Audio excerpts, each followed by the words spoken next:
Sup YouTube, and welcome to video number 5 of the series on Maxwell's equations.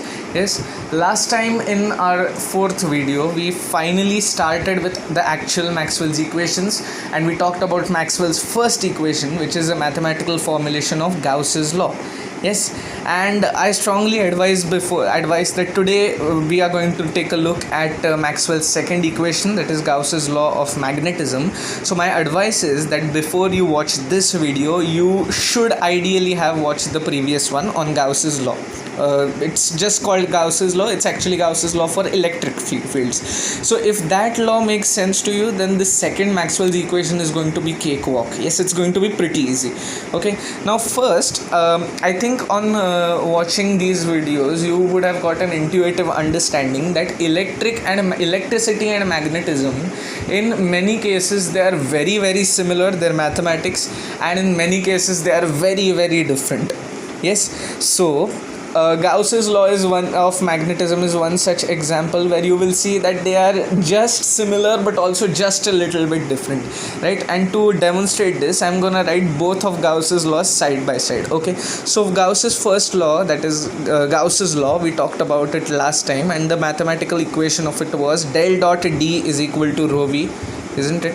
This was the differential form, and if you want the integral form, it looks like this: the surface integral of D is equal to enclosed volume integral of rho V.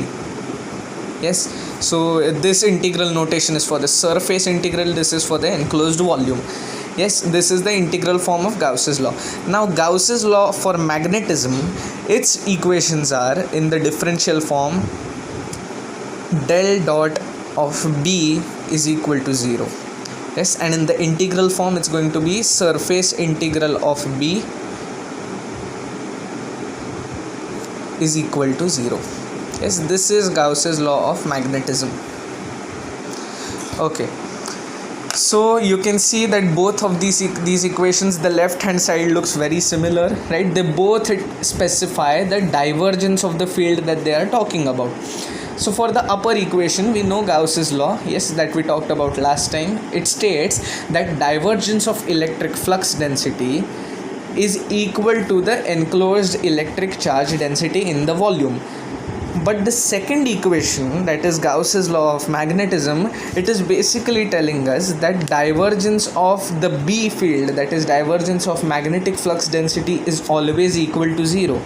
Right, now if you would be expecting electricity and magnetism to be perfectly similar, you would have thought that maybe Gauss's law of magnetism would tell us that divergence of magnetic flux density is equal to magnetic charge density. Yes, and it is a pretty good idea to have, but that is not the case. And why is it not the case? Yes, why isn't the divergence of B equal to magnetic charge density? Well, it turns out that it is, but it also happens to be that no one yet has ever found magnetic charge. Yes, we haven't found it in a lab, we haven't found it on Earth, we haven't found it anywhere in the observable universe yet. And therefore, until we find this hypothetical magnetic charge, we put the right hand side of Gauss's law of magnetism as 0. So we say that the divergence of magnetic flux density is always going to be 0. Yes, now we know that one equation which we talked about in a couple of videos back, I guess, that we know the magnetic flux density is related to the magnetic field by this equation. Yes, magnetic flux density is permeability of the material times the magnetic field. Now, since permeability is a constant, if I put this in this equation, and this is a differential operator, so when you are working with derivatives, you definitely take the constant outside. Yes, and if you take mu outside and if you divide both the sides by mu, there's not going to be much change on the right hand side, it's still going to remain 0. So we can write Gauss's law of magnetism as del dot H is also equal to 0. Yes, isn't it? Which means that divergence of the magnetic field is also going to be 0. Yes. Now I'm pretty sure all of us have at some point of time played with magnets, right? And we know that they attract these certain metals, right? Iron, cobalt, nickel. These are all ferromagnetic materials. They attract magnets strongly. Yes, which is very much similar to how electric charges repel or attract, isn't it? However, there is something very special about all these magnets, and that is they always have a positive and a negative end.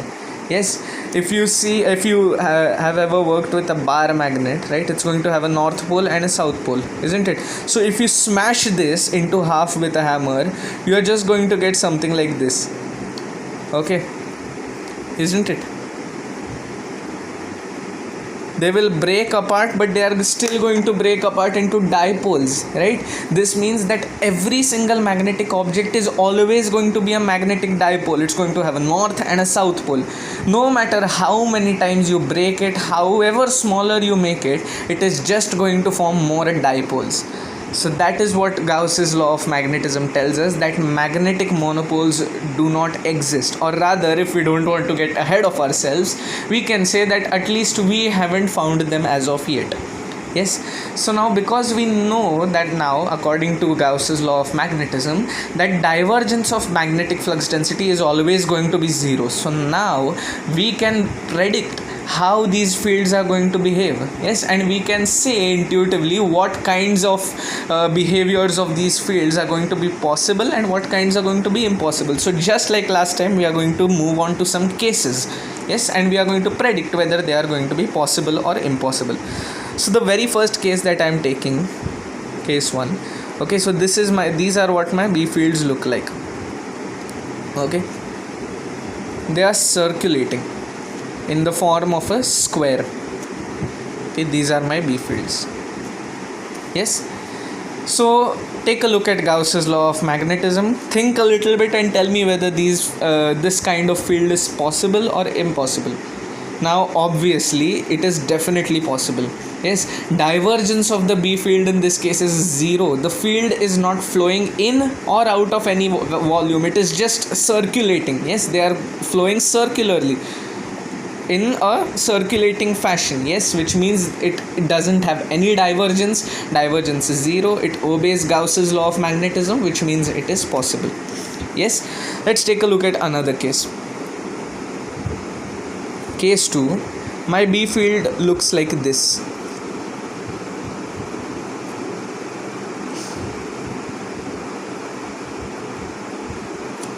Okay, my B fields look like this.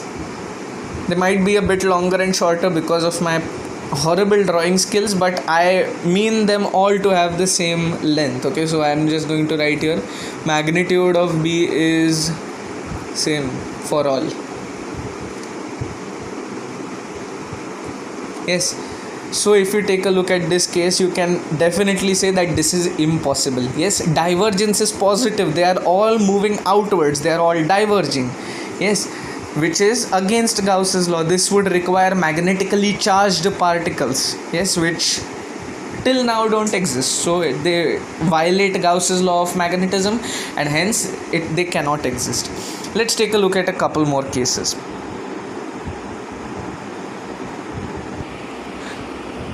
Okay guys, so case 3, my B field looks something like this.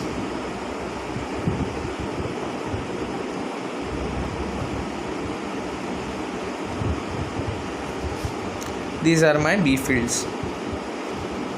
Yes, all of the same length yet again. Yes, so take a look and you can definitely say that this is possible. Yes, divergence is zero. They are all flowing in and out of a volume equally. You make any part of this as an enclosed volume, you will see the amount of field entering it is going to be equal to the amount of field exiting it. So there is no divergence, which means this is completely possible.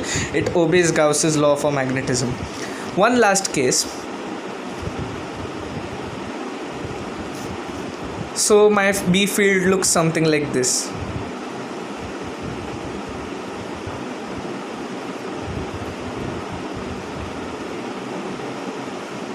And I am making these arrows thicker on purpose to show that the magnitude is larger. Yes, Okay, so this is my B field and this is my B field. Okay, so the thicker arrows represent a greater magnitude, thinner arrows represent a lesser magnitude. Now obviously, as you can see here, in this is going to be impossible. In this vector field, the thicker arrows, they are stronger, they represent a higher magnitude.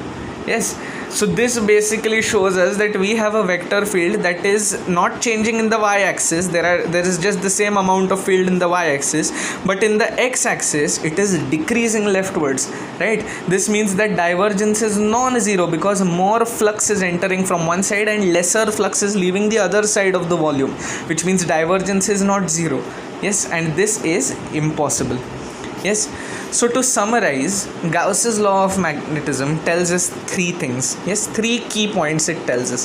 The very first point and the most important one is that magnetic monopoles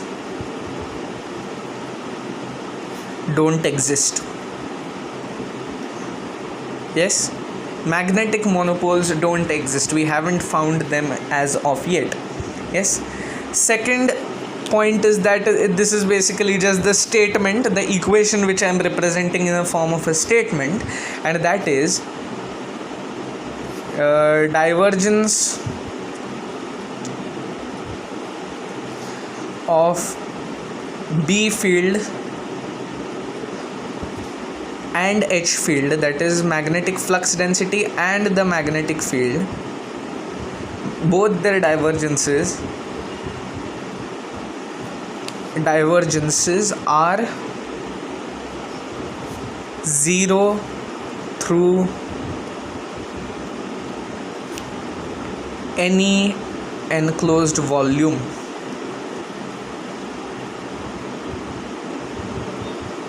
Yes, divergences of the B field and the H field are going to be zero through any enclosed volume. And the third one is the most useful one for us for our intuitive understanding, and that is, away from any kinds of magnetic dipoles, your magnetic fields are going to flow in closed loops. Yes, magnetic fields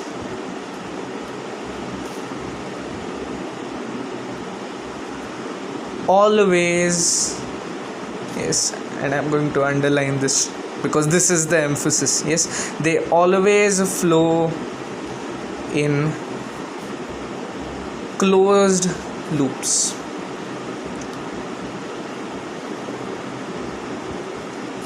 And that right there was Gauss's law of magnetism, Maxwell's second equation.